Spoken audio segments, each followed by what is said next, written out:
안녕하세요. 부천부동산 스터디입니다. 10월 5일 1일 브리핑 해보도록 하겠습니다. 오랜만에 1일 브리핑이죠. 연휴 동안 자료가 궁금하실까봐 제가 특별 영상 한 2편 정도 올려드렸어요. 아마 많은 참고가 되실 거라 믿습니다. 한 번씩 중요한 흐름의 점검이나 이런 것들이 필요할 때 올려드리니까요. 참고로 봐주시면 좋겠습니다. 부산 부동산 2차 하락 시작한다. 2차 하락 시작한다. 2차 하락 시작한다. 자, 히틀러와 그가 신임했던 괴벨스, 그 괴벨스에 대한 이야기인데요. 선전선동, 그 괴벨스의 선전선동 능력은 참으로 탁월하더라. 지금 언론학이나 기자나 방송 일을 하려는 사람들이 배우는 학문도 바로 이 괴벨스의 선전선동 방식이라고 하죠. 거짓말도 100번 하면 진실이 된다. 선전도 예술이다. 자, 그의 논리는 이러합니다. 크게 거짓을 말하라. 그리고 그것을 반복하라. 확신 있게 말하라. 자신 있게 말하라. 구질구질한 설명 같은 걸 덧붙이지 말라. 이런 것들이 몇 가지가 있어요. 그러면 믿게 될 것이다. 저는 이렇게 여러분들에게 뭔가를 강요하는 방식 원하지 않습니다. 하나하나 조목조목 따지면서 그리고 세부적인 내용들을 살펴보면서 앞으로의 흐름은 어떻게 될 것이다. 이렇게 설명해드리고 그것을 받아들이고 아니고는 여러분의 몫이겠죠. 그러면 저는 정말 이렇게 선전선동할 수 있죠. 몇 가지 사례만 집어서 그것이 변화했는 과정이나 이런 것들을 무시한 채 그렇게 충분히 말할 수도 있어요. 근데 저는 그럴 필요가 없어요. 저는 말 그대로 1일 브리핑이 주 목적입니다. 지금 흐름이 어떠하고 어느 방향으로 흘러갈 것인가에 대한 이런 약간의 예측을 덧붙여야 되지 단순히 숫자만 읽어주는 것은 제가 영상 하단 부분 설명란에 사이트들을 다 써놨어요. 거기 들어가시면 여러분들 하루에 몇 분이면 다 체크할 수 있습니다. 근데 약간의 덧붙이는 말도 있어야지 참고가 되지 않겠습니까? 모든 사람이 다 그 숫자들만 숫자 노름만 보고 그 앞 방향을 해석할 수 있다면 물론 제 방송을 한 1년 정도 보신 분이라면은 이제 방송을 그만 보시더라도 제 영상 하단에 있는 그런 자료들만 참고로 보시더라도 숫자 흐름이 요렇게 흘러가고 있으니까 앞으로 대충 요렇게 되겠구나 라고 참고하실 수 있겠죠. 크게 사기를 치고 거듭 방송을 하면 그렇게 믿게 된다. 저는 이런 방송을 하는 사람은 아니에요. 하락할 거다. 하락한다. 이렇게 단정적으로 말하고 싶지도 않습니다. 눈이 보이는 흐름이 그러한 것을 그렇다고 이야기할 뿐입니다. 10월 이후로 부산의 입주 물량은 8,000세대 정도 남아있는데 대규모 입주를 앞둔 곳들, 자, 주변은 좀 시끄럽겠죠. 주변은 좀 시끄러울 수 있습니다. 그 외에 입주가 많다라고 이야기할 만한 수준은 아니죠. 근데 연간으로 만약에 지금 요 4분기만 있기 때문에 연간으로 하면 3.2만이니까 그러고 보니까 조금 많은 편이네. 하반기에 특정 지역에 많이 몰려있는 차이점은 있습니다. 요거 지난주 실거래 자료인데요. 자, 부산 지역 마이너스 0.01. 니 언제까지 갈 긴데? 마이너스 0.01을 본 지가 한 4주 정도 되는 것 같아요. 이 숫자가 바뀌지 않는 것 같아요. 여기에 있는 자료가 나온 그 시기는 계속 바뀌어 가는데요. 숫자는 고정되어 있습니다. 매매 전세 약세인 모습을 보여주고 있고요. 잘 나간다는 세종시도 조금 맞죠? 엄청 잘 나가는 것처럼 이 두 가지를 비교할 줄 알아야 됩니다. 지난주와 이번 주입니다. 지난주와 이번 주 수도권이 상승폭을 줄여나가더라. 전세가 상승폭도 줄여나가더라. 세종시도 줄여나가더라. 그러고 보니까 다른 지역들도 상승폭을 줄이는 지역이 대다수네? 왜 자꾸 정체지? 부산은 계속 정체된 모습을 보여주고 있습니다. 자, 추석 때 물량 굉장히 많이 줄어들었습니다. 굉장히 많이. 하지만 V자로 급격히 반등해 나갑니다. 그 이후의 흐름은 아마 금융 지원 이런 옥죄이기 때문에 물량은 늘어날 수밖에 없을 것이다. 왜? 지금 흐름 요렇으니까. 작년에는 줄어들었잖아. 가을 이후에 줄어들었잖아. 라고 이야기할 수도 있겠죠. 2020년에 여기 허위 매물이 사라진 이후에 분위기가 정말 좋아지니까 매물이 확 줄어들었어요. 내놨던 매물도 걷어들입니다. 지금 팔면 손해거든요. 근데 지금은 나중에 팔면 손해 아닌가? 이런 생각이 들면은 매물이 아마 더 늘어나겠죠. 작년에 줄어들었으니까 가을에는 줄어드는 거야. 겨울에는 줄어드는 거야. 그거 아니죠.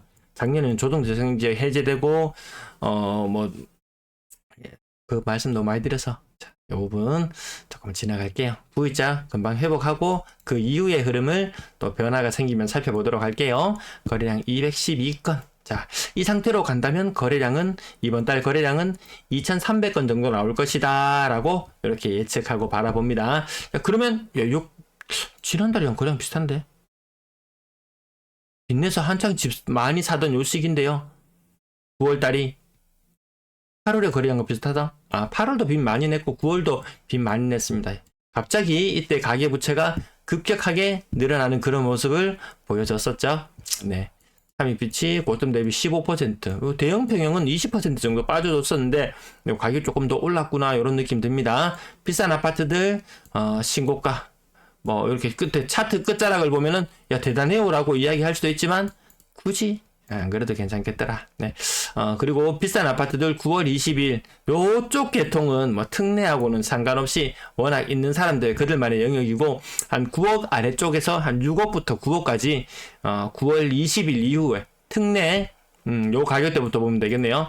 특례 아마 일반형 요때 이제 더 이상 불가능한 그런 시기죠. 과연 9월 20일 이후에 얼마나 많은 사람들이 집을 사고 있나 요런 부분들도 하나의 관전 포인트로 보시면 되지 싶어요.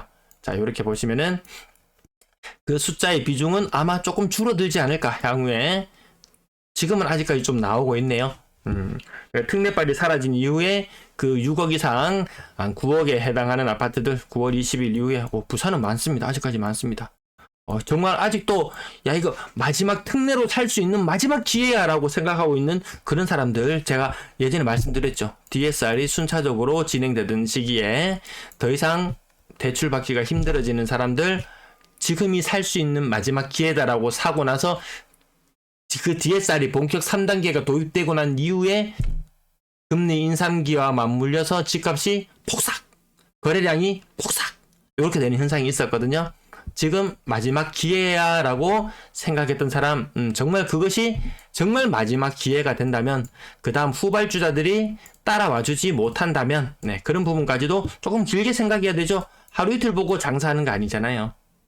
부동산은 최소한 사면 최소한 2년은 바라봐야 되는데 지금 미국 금융 발작, 제가 그 어제 영상에서도 특별 영상에서도 제가 다뤄드렸죠.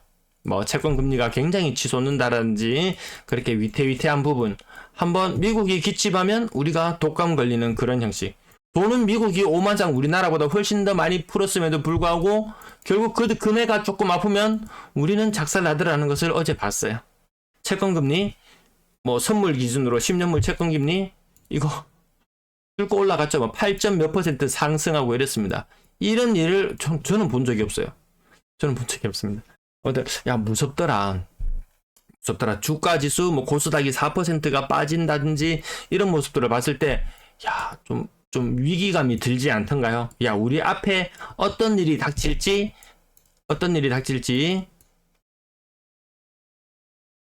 사뭇 긴장되지 않던가요? 근데 요거 너무 많이 빠지면 일단 다 의심해보는 과정들 다 거쳐갑니다.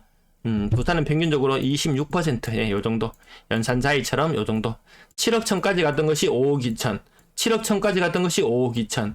이 자기 자본금 2억으로 들어간 사람, 요거 뭐 고점 대비 뭐 한 30%, 40% 빠졌다가 많이 회복했네라고 이야기하지만 자기 자본 2억 플러스 DSR 끝단에 들어가서 대출 풀로 땡기고 대출 좀 땡기고 전세 자금 끌어안고 이렇게 샀던 사람들, 이 자기 자본이 없는 거예요. 말이 30%지. 그리고 지금 전전긍긍하고 있는 사람들도 있거든요. 누구냐? 집값만 30% 빠지던 게 아니더라. 전세 금액도 30%가 빠졌더라. 그 30% 금액의 차액만큼을 돌려줘야 되는데 요 아래쪽 두 개예요. 아래쪽 두 개, 여기 최고 전세가와 최근의 전세가를 한번 비교해 보시면은 그 차액을 돌려줘야 되는데 그 다음 세입자가 이렇게 배턴 주고받듯이 순차적으로 잘 들어와주면 괜찮아요.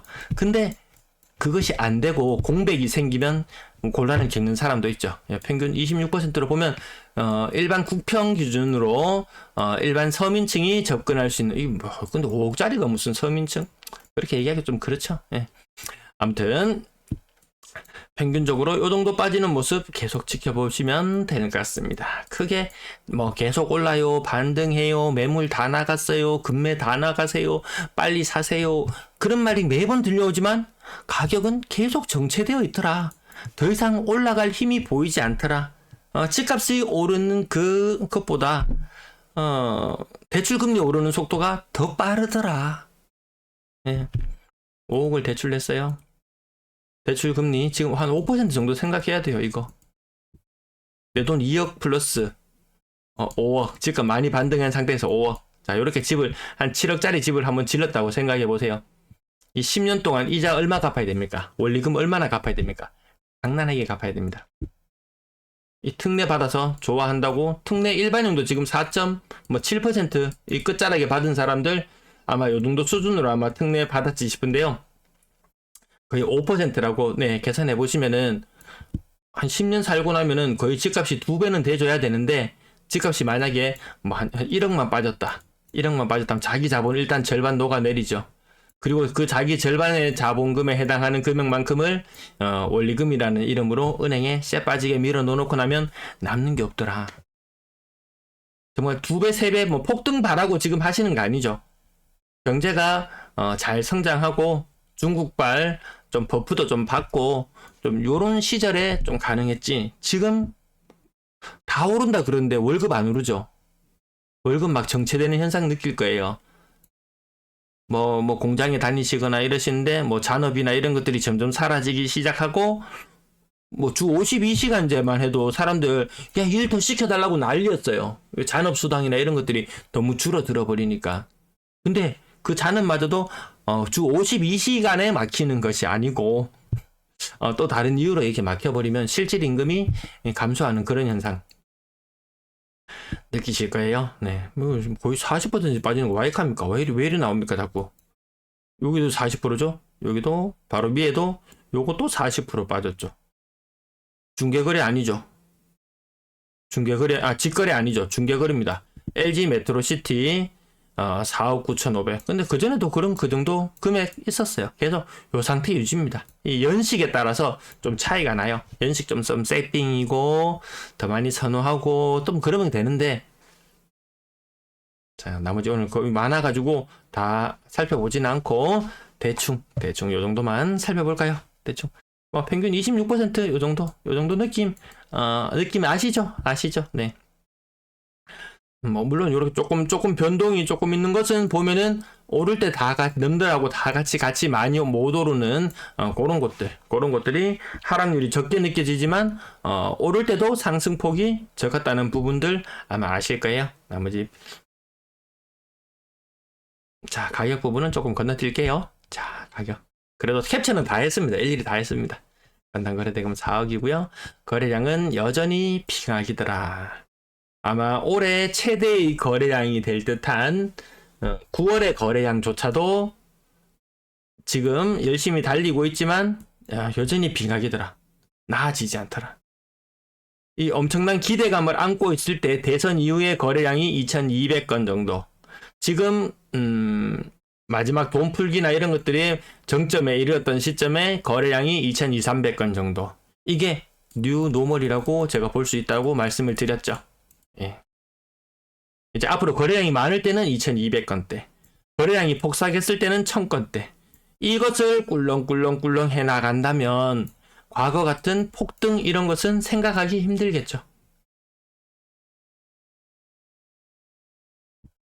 비싼 아파트들 얼마나 차나가는지 요 흐름도 계속 지켜볼 거고요. 분양권 거래량은 워낙 분양권 가격이 비싸서 전매는 가능하게 해줄게. 일단 청약해라. 분양 받아라. 전매하게 해줄게. 근데 전매 갑자기 안 받아주는 그런 시점 생겼죠. 대구는 그걸 완전히 고전하고 있거든요. 마이너스 피 5천, 7천 이런 것들 흔해 빠졌습니다. 흔해 빠졌어요. 전매가 가능하다고 해서 그것이 무조건 나의 이익으로 돌아오지는 않더라. 네, 그 부분도 한번 생각해 볼 필요는 있을 거예요. 전세 가격은 계속 빠지고 있네요. 부산 지역. 전세 가격이 뒷받침이 안 되는 시장에서. 그나마 이렇게 전세 가격이 이 정도 지탱해 주는 것도 뭐 청년층이나 뭐 신혼부부나 뭐 특례 아닌 특례 뭐 디딤돌이니 뭐 이런 거 많잖아요. 뭐 많아요. 그런 것들로 해갖고 싼 금리로 대출 받으니까 이 정도로 버텨주지. 제가 어제 그 특별 방송에서 말씀드렸다시피 전세 자금마저도 DSR에 포함시킨다든지 이런 사단이 일어나면은 야, 정부가 이제 부동산을 버렸구나. 정부가 부동산 이제 부양을 버렸구나. 그렇게 생각하셔도 되지 않을까 싶습니다. 앞으로 뭐 기대를 품게 하는 그런 정책이 나올 수도 있지만 여러분들의 기대나 투자에 대한 심리를 꺾어버리는 그러한 정책도 나올 수가 있어요. 그런 정책을 내고 싶어서 내느냐? 아니더라. 국제금융 환경이 그러니까 어쩔 수 없이 그럴 수밖에 없더라. 오늘은 이런 뉴스도 나왔어요. 차악의 선택, 금리 인상. 이게 왜 차악인가요? 지금 뭐 환율이 치솟는다든지 여러 부분을 생각했을 때 금리를 올릴 수밖에 없는 이런 상황으로 내몰리고 있죠. 그래서 이거 울며 겨자 먹기로 올린다고 하더라도 0.25% 올린다고 해서 뭐 요동치는 환율 시장이 뭐 안정을 되찾는다든지 채권 시장이 갑자기 안정을 되찾는다든지 이건 아닐 거라고 봐요. 이미 늦었다라고 평가하는 것이 대다수인 것 같습니다. 그나마 좀 뭐 하는 신용이라도 좀 해봐야 안 되겠나 요 정도로 봐집니다. 네, 시청 감사합니다.